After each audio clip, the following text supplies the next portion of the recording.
Hermes as a brand is very heritage. So they originated by creating equestrian goods, such as saddles, which is how they developed a lot of their methodologies for their stitching methods, which separates them from every other brand. So Hermes is known for hand producing each and every single one of their bags still to this day.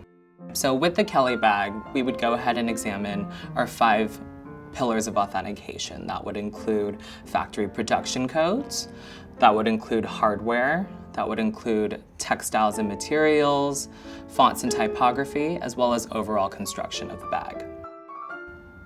As a trained authenticator, we would go ahead and examine certain letters. I'd like to isolate letters that typically have slopes to them, such as the S. Most Kelly bags are foil stamped at the exterior of the bag.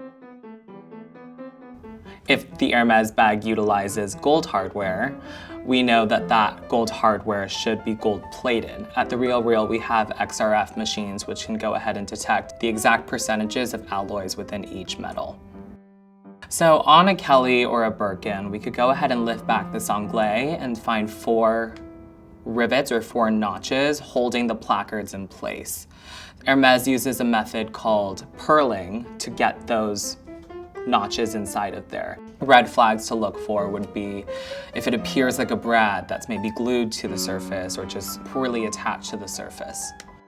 I personally love the Hermes bag due to its heritage, but it also feels a little bit imperfect because they all are handcrafted. So I love seeing the variations in the stitching detailing. I love seeing the saddle stitching method.